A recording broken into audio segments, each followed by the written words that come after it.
All right. So now we've gone through vision, mission, values. We've figured out our policies, objectives, strategies, and tactics.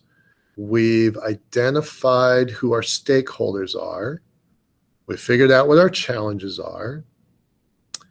And now we're going to move on to the last piece of the Noumenia process, the last piece of the action matrix. And it's actually relatively easy. I mean, compared to the other stuff. I spent a lot of time in Gantt charts. I'm a big nerd and I like Gantt charts. Gantt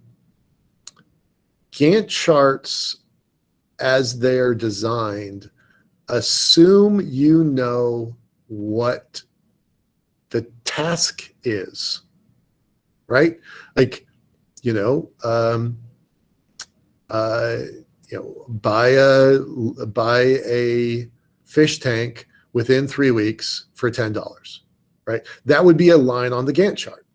But nowhere in Gantt charts and project management planning does it tell you all of the tasks, all of the things you have to do, how many resources you have to spend in order to accomplish that one line item on a Gantt chart, on a project management tool. So in my mind, when I first crafted the Noumenia process, what I realized was you can't do a project plan without having done all of the other steps: vision, mission, values, identifying your prioritized vision, mission, value keywords, figuring out what your objectives are, figuring out who can control you with policies, what your strategies and tactics and skirmishes are, and then using relevance of time.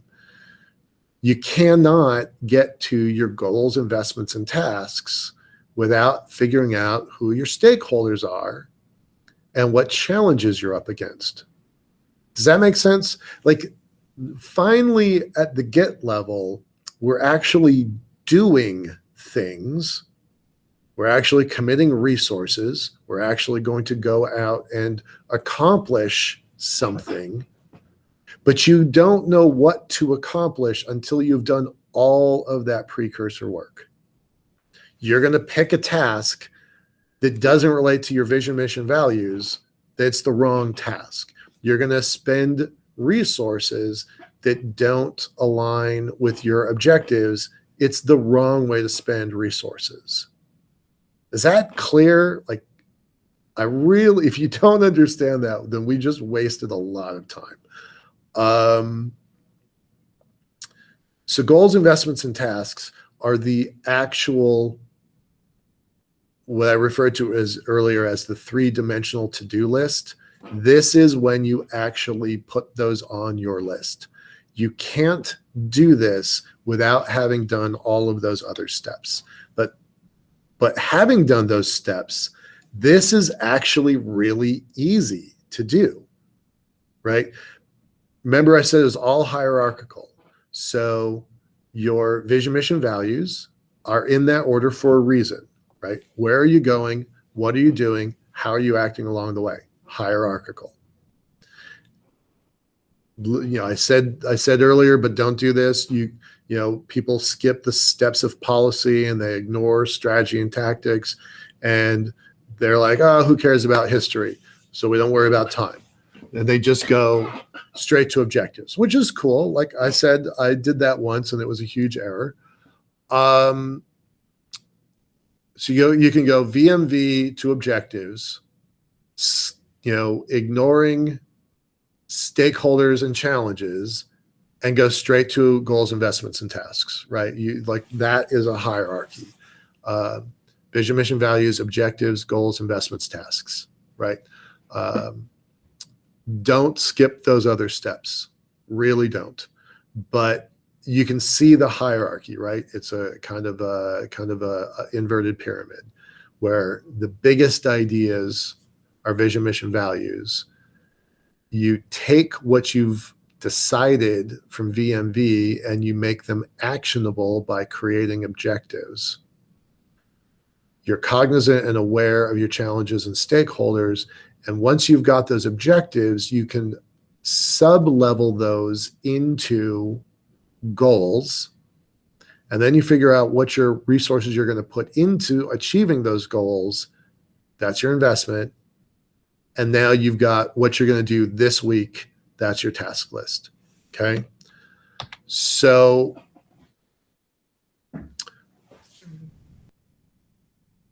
goals are measured in weeks or months.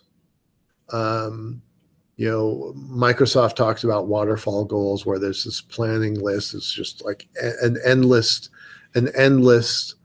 list of to-dos.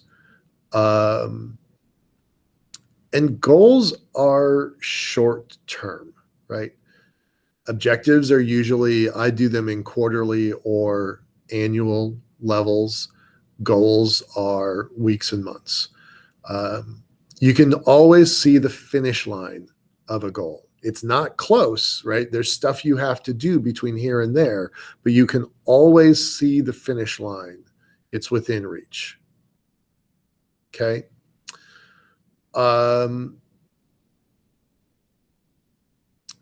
If those goals don't seem like they're in reach, they're probably not the right goals. Go back and look at your objectives and see if you can break those objectives into smaller bite-sized pieces. This is the only way to actually get something to happen.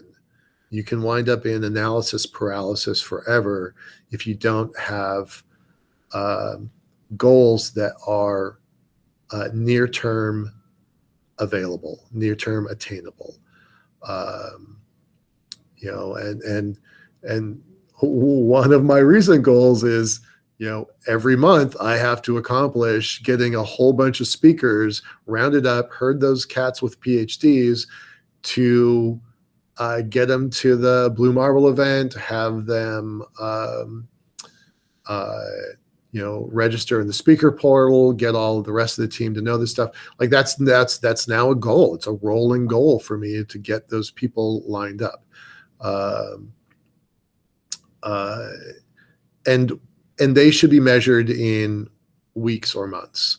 LiftPort has a lot of multi-week, multi-month goals.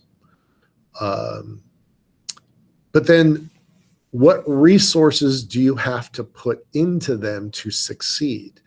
Resource management is one of the key pillars, if you will, of the 4 pillars of infrastructure development. Resource management says, all right, what capital are you committing?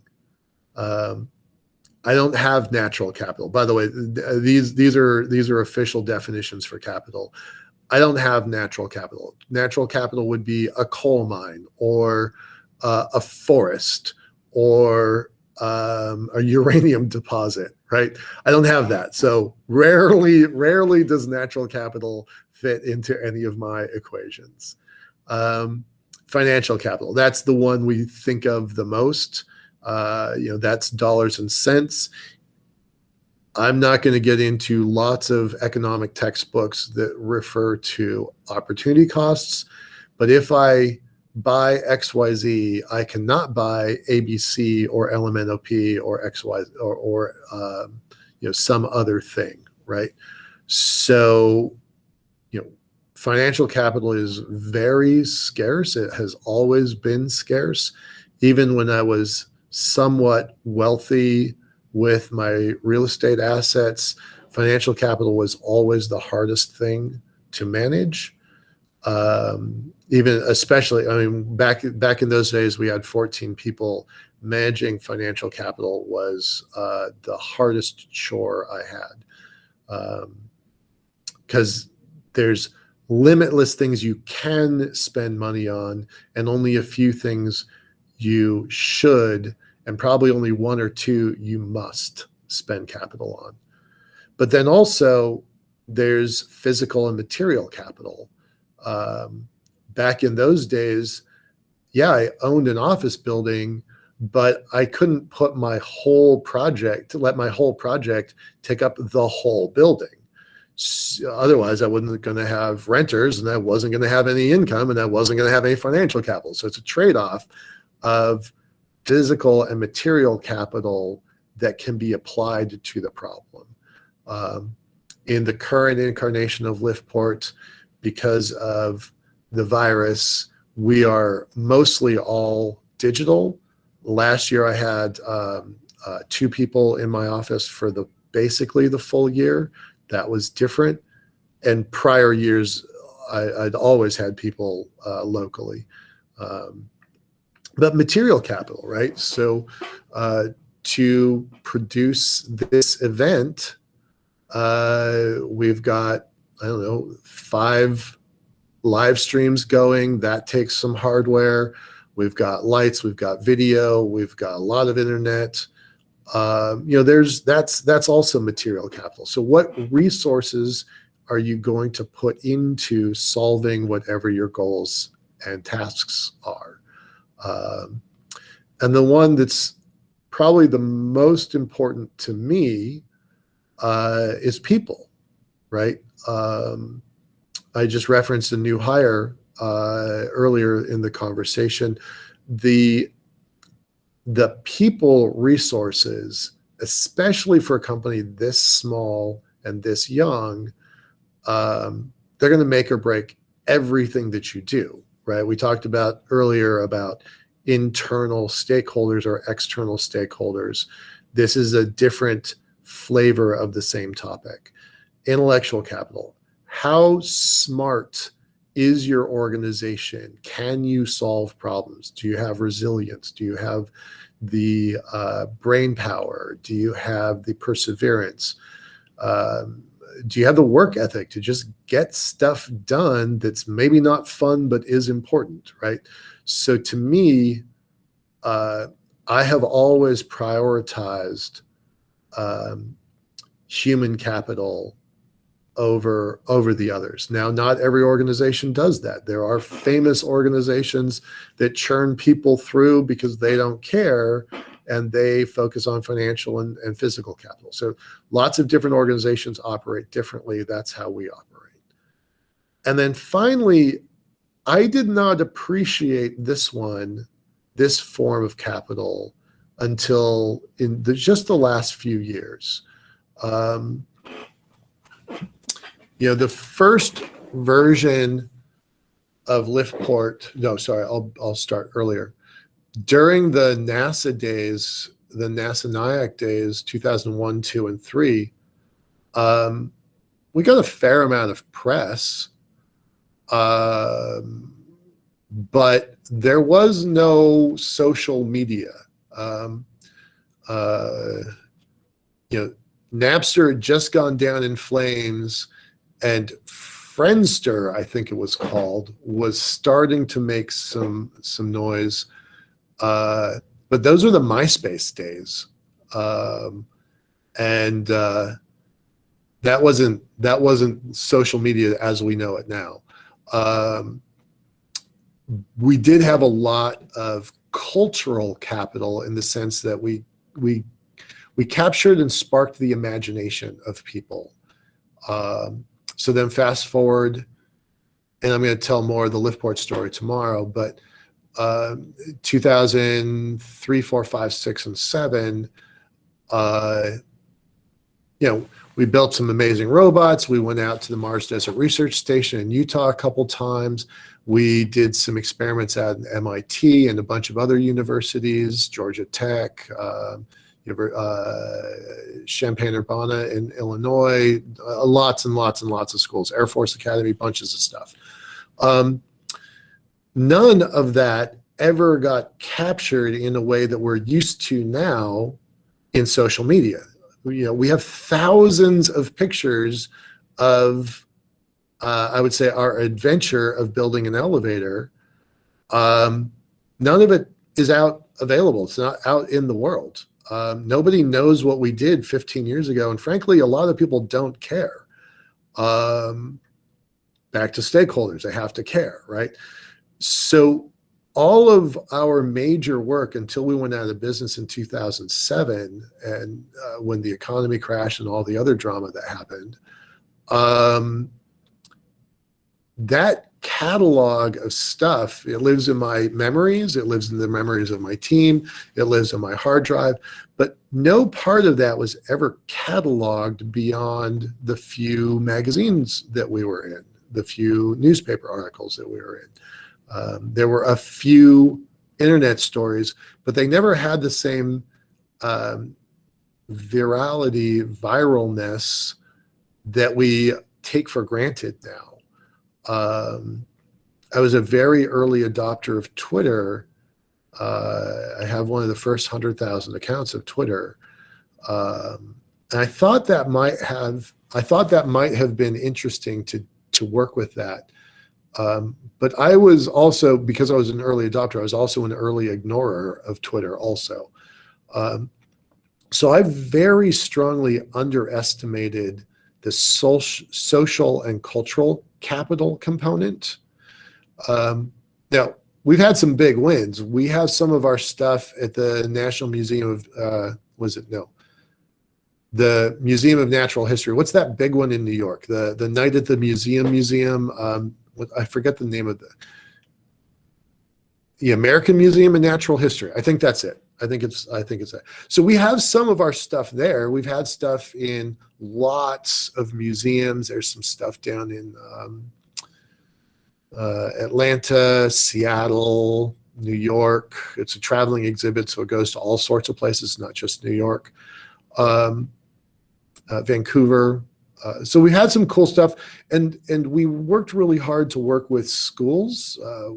We are currently partnered with 3 schools. We used to have like more than a dozen. So that was how we invested our corporate cultural capital, not the social side. That's new. I underestimated that. And it's only recently that I paid attention to it.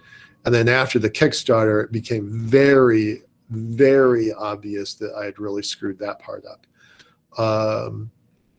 So how you spend your capital on your goals that relate to your objectives, that are formed out of your vision, mission, values, this is where things start to happen, right? You're spending resources to make something happen. And then the last piece of this is, your day to day, right? What are you going to do this month? You list all of the projects that you could possibly do, bring it down to what can you do this month? What can you do this week, today and tomorrow? And then you prioritize it, and then you schedule it. And if it doesn't get scheduled, it isn't going to happen. Like, how can I be more clear about that? If you don't schedule the time to accomplish the task isn't going to happen. I feel like that's super basic, but at the same time, you've made all of this effort to think of this big idea that you want to work on, crafted your vision, mission, values, developed your objectives, identified policies that constrain you, figured out your strategy and tactics. You've looked at all of the possible stakeholders that can impact you negatively and positively, identified lots and lots of different kinds of challenges, figured out your goals, put capital behind your goals, and decided to do something in tasks. And if you've done all of that and not scheduled time, then none of that mattered, because that's when you're actually doing the thing. All right. And I think with that, I'm going to conclude this. Do have a couple of questions in the chat. So first one, stakeholders. So some stakeholders are paid to be stakeholders. Can you talk a little bit about that relationship, the difference between someone who's paid to be a stakeholder versus someone who becomes one organically? What are your thoughts on that? I'm a paid stakeholder for the Foundation for the Future. Call it what it is, right? Tim had a task. I believed in the task, right? I believed in the vision, mission, values. I believed in the objectives. I believed in all of those other pieces. And today is the accomplishment of a task of all of those prior steps. But I don't think, I mean, look, if we're going to talk about social capital, the Kardashian family have made an empire out of paid stakeholdership. I frankly am baffled by how they accomplished that, but okay, congratulations. If that works for you, congratulations. Doesn't work for me. I think stakeholders, because they are stakeholders, they care. But you can care about a lot of different things. You can care about getting paid. That might be good enough for Khloe Kardashian, right? Just pay me. I care because you paid me. Good. Yeah. Or you can, I'm going to put words in your mouth, Lee. You're part of the team, but you care, right? About the vision and the mission and the values and the execution of all those things.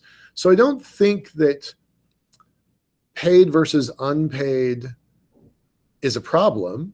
You know, I know people who go to work every day and they get a paycheck every day. And, you know, once a month, once every 2 weeks, you know, they are definitely stakeholders. I don't think that paid versus unpaid is really the way to break down stakeholdership. Mm-hmm. Yeah, it's almost as if the stakeholdership comes before the payment, right? Yeah. My high school job was McDonald's. I did it for 4 months. Wasn't particularly good at it. Didn't really like it. Was I a stakeholder? I didn't care about the success of McDonald's. I wasn't worried about the success of McDonald's, but I definitely cared. Yeah. And I was kind of crappy at that job, but I did the best I could given how crappy I was. But I still cared, right? Yeah. You know, but I didn't care about McDonald's. What I cared about was I wanted to go on a summer vacation and I had to pay for it. Mm-hmm. So, you know, you can care about different things and still accomplish the same tasks. Right. Be aligned in your task doing without being aligned in the underlying motivation. Yeah. Great. We also have a question from someone inside Foundation for the Future to talk about highlighting a big takeaway or two from the early days of LiftPort that translate directly to what Foundation for the Future is trying to do. I'm going to give you, Emily, I'm going to give you 4 things. 2 are positive and 2 are negative. Like two are things that I want to do better and keep doing, and 2 are things that I screwed up and I want to avoid. Capital management is the reason the first version of LiftPort crashed. Capital management is the #1 reason we crashed. If I had done things differently, the first version of LiftPort would still be here. I would have had to have done a lot of things differently. It's very easy to see where those errors were in hindsight. But if I had managed financial capital of my real estate differently, the first version of LiftPort would still be here. So that was a huge lesson. So that's negative. And the other thing that's negative is not appreciating the network of networks, right? And how that is powerful, both positive and negative. I didn't appreciate that. I didn't really know that then. That was a lesson I had to learn the hard way later on. Stuff that we were, I think, extraordinarily good at. our relationship with the media, normal bread and butter media, not social media. I've already said I underestimated social media. Our relationship with the media was extraordinary, and I think that's probably one of the reasons why we exist again today. I think we had a second chance because our community, and I'm lumping in the media in with community. So managing our community, I've already acknowledged errors, but managing our community and the relationship with the media, that was extraordinary. We had formal training. Shout out to a colleague of mine from back 20 years ago. 20 years ago, her name is Belinda Young. I'll tell you a quick story. So here's Edwards and I, right? We're just getting started. I had hired this woman, Belinda Young, to be my PR agent back when I ran my internet company. And she did a great job then. And I'm like, wow, this elevator thing, like, it's crazy and it's blowing up and we don't know what we're doing. So I brought her in and she gave us about 5 hours of media training to just learn how to deal with the media. So now we're in Brad and I's office, and we've got a camera crew. It's the first time a camera crew has shown up at his office, and the camera crew's all chit-chatty, like, you know, you've got the cameraman over here and he's doing systems check, and you've got the reporter, la, la, la, la, la, la, friendly. The red light turns green with the camera, and all of a sudden, this very friendly reporter, like, throws his microphone into Brad's face, like inches away from his face, because he's intentionally eliciting a reaction. And he's like, first question, so have you always been a mad scientist? Right? That could have gone anywhere. Brad could have started jumping up and down, pulling out his hair, screaming, I'm not crazy, I'm not crazy, I'm not crazy. That would have been like the lead story. Crazy guy claims he's not crazy, trying to build a space elevator. And that would have been the end of the project, right? So we had very expert media training at a time when we absolutely needed it. And it paid off huge. Brad, you know, I already said we don't like each other, but credit where it's due. He just took one calm breath. He's like, well, no, actually. And then he starts giving his space elevator speech. He was brilliant at it, but I don't know what would have happened had we not taken that training. So learning how that was going to happen and what to expect and how to react, that was really helpful. And then the second point, so the first good thing was, you know, our community and media training, and then the second good thing that we did in the earliest days, I mentioned a little bit yesterday. We were very, like, despite what I just said a minute ago about hardware, business, outreach, and framework, we were very hardware centric, and we showed our hardware. You know, I've got a case full of robots behind me. We did a lot with robots, and that was very powerful. And we did a lot with carbon nanotubes. Then it was relevant, maybe not so much after yesterday, but we were very focused in showing our hardware and showing our work. Now, that's harder to do now because there's so much simulation out there that doing work with hardware is harder to accomplish.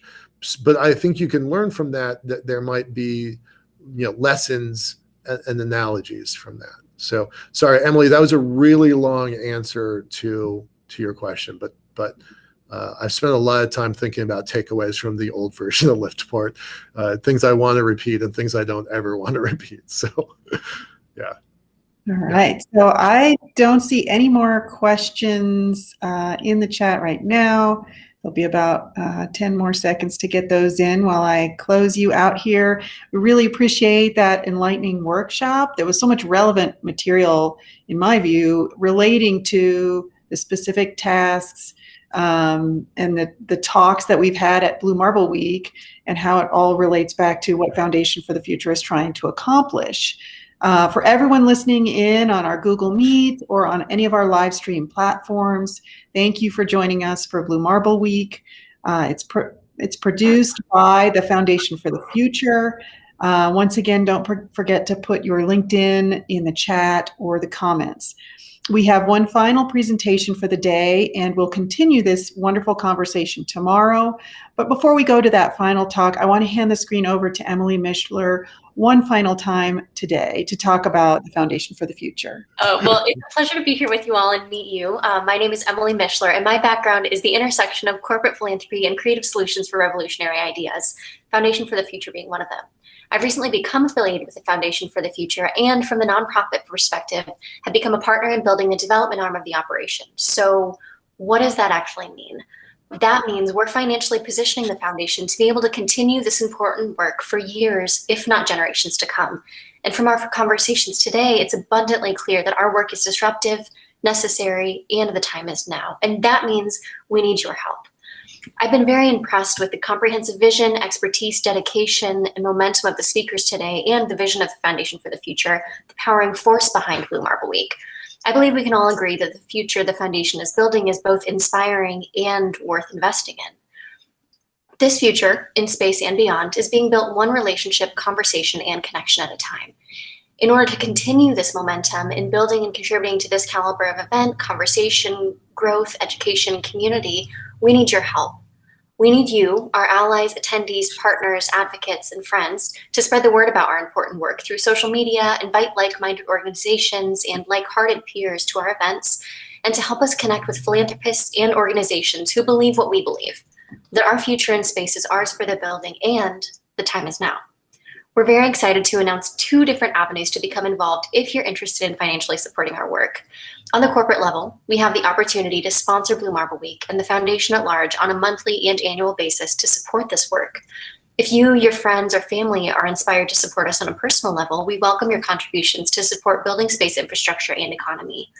Both information or more information for both opportunities is available at the Foundation for the Future's website at 4f.space or by scanning the QR code on the screen.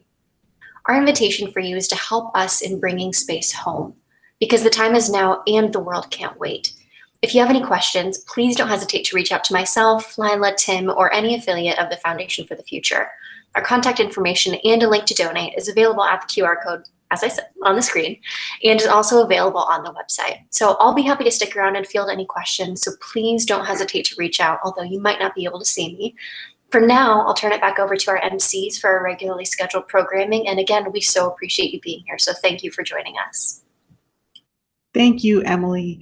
Our final comments today are from Tim Chrisman, founder of the Foundation for the Future, the organization, again, that produces Blue Marble Week.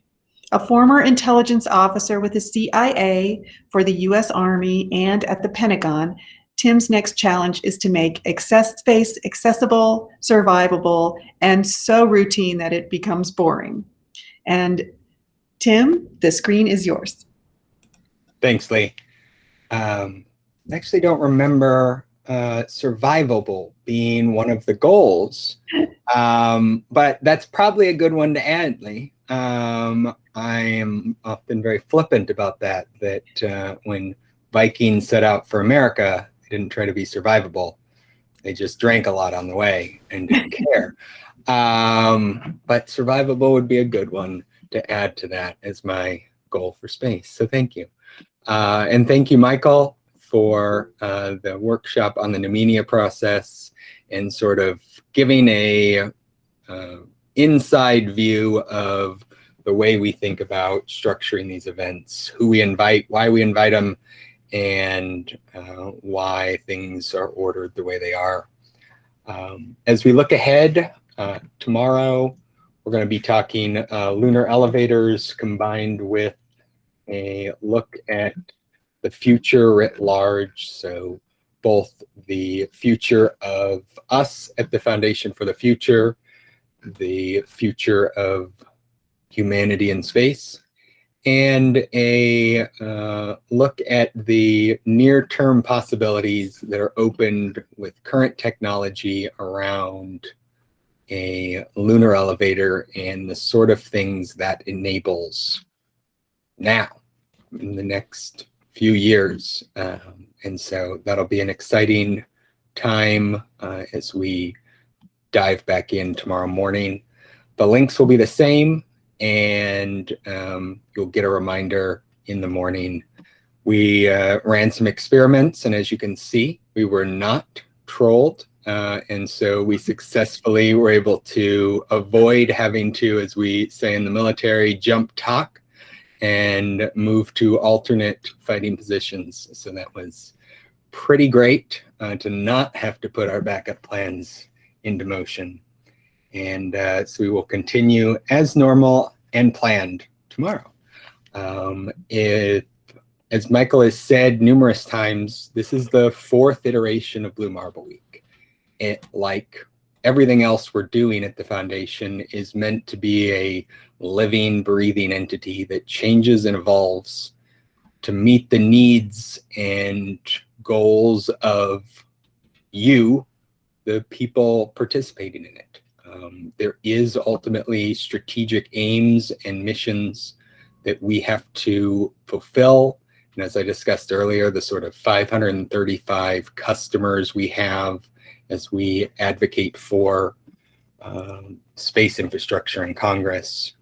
But the mechanism by which we do that and the tools to do it are constantly changing. So if you have suggestions, please reach out. If you have ideas of people who would be good to speak, again, the contact information in the chat is there. Send us a note, say what was good, bad, indifferent, or just that, you know, we should invite more Brazilian bongo drum players in the future. So, Lila, did I miss anything? All right. Well, with that, I yield the balance of my time to you all, our fine fellows who have stuck with us today. So thank you, and see you tomorrow.